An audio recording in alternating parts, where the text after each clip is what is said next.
Okie dokie.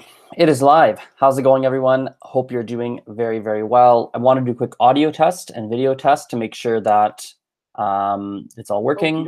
Yep, it's working. Perfect. This is going to be a very quick video. I know this week on YouTube, I've been a little bit quieter than normal. I've only really done some of the work and study with me videos, which are, for all intents and purposes, quite boring for the majority of people, and haven't posted a lot of vlogs or anything. There are 3 videos coming out that I recently edited, but I just haven't uploaded them yet. So I thought I'd quickly pop on and do a big rant. Something's been on my mind recently, and it's finally something that I've realized how I can actually articulate.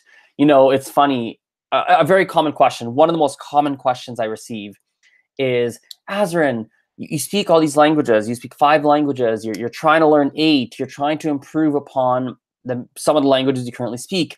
How the heck can one do that? How? Is it like you're super smart? Is it that you're a genius? How does it work? And I used to answer it in so many different ways.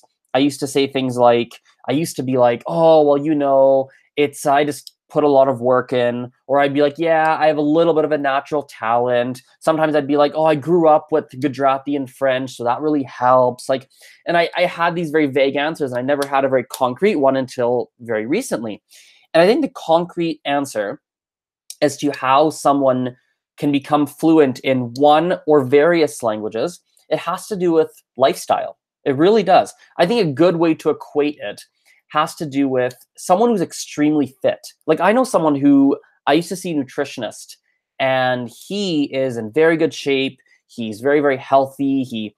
And the reality is that the reason he's in that kind of peak health state is because that's his whole lifestyle revolves around it. He works in nutrition. So he does a lot of nutrition stuff. He creates programs. He works one-on-one in small groups with people, right? He himself is always paying attention to his own nutrition. So he's meal prepping. He's thinking about what he's eating. He's chopping his vegetables and his fruits. He's watching how much water he drinks, all of that stuff. He watches exercise, what kind of stuff he's doing, right?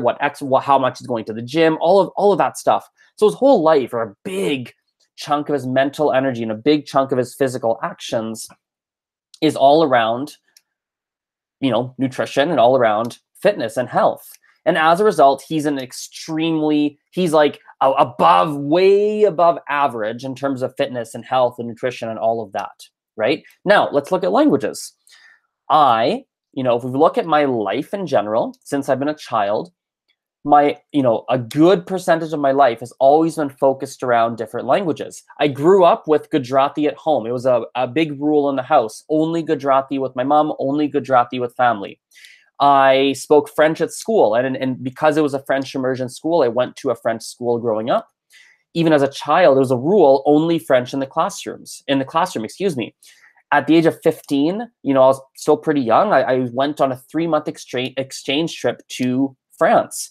There was probably the first unofficial introduction I had to linguistics and phonetics as I learned how to improve my French accent, right? And there's so many examples like this. Even me, like the Gujarati we speak, there's Swahili mixed into it. So even that is something that I had to learn how to get around when I went to India for the first time, and learning what's the Gujarati word for things, what's the Swahili word that we potentially use in our family. So on and on and on and on and on. My life, even as a child growing up, language has always been a very a prominent part of my life. Now, as an adult, it continues to be, right? In university, I majored in languages. I took lots of linguistics classes. Now I work in languages. I teach languages. I'm trying to learn new languages. My whole lifestyle I'm basically saying my whole lifestyle is all around language learning.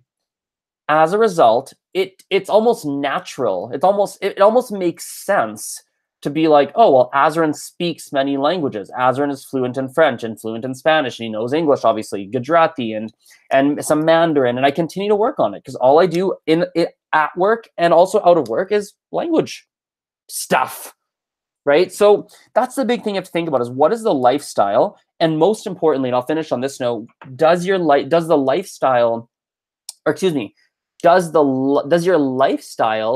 match your language goals. What I mean by that is if you just want to learn one language, you're like, I want to learn English and one other language, one additional foreign language, right?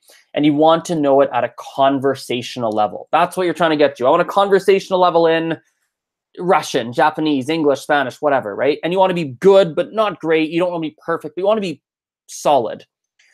You probably don't need to focus your whole life around languages. That's not really necessary. You're going to be fine. You just need to make sure you're doing regular study on a part-time basis, right? You're making sure you're learning new words, you're understanding the grammar to a decent extent, you're enjoying yourself, you're consistent with it. And eventually over time, you're going to get there. You're most likely going to get there, right?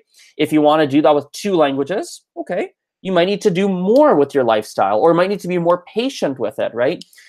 But if you're trying to go, I want to know blah, blah, blah language, and I want to know it, as well as my first language, you might need to look at your lifestyle, and your lifestyle might need to change. Or if you want to learn 3 languages or 4 languages or 5 languages, like as soon as your goal starts to become bigger, the more your lifestyle is going to have to probably be based around languages. The more, the higher percentage of your lifestyle has to be based around language learning and languages, whether it's passive study and passive things, just like listening to music, or whether it's active things like actually sitting and writing stuff. Like myself, so get this, I probably listen to 1 hour to 2 hours of music a day in different languages because I like it. Very passive, but that's a big chunk of my day that I could be listening to podcasts, right? I could be doing other things. I think about it like it just permeates my whole life, which is why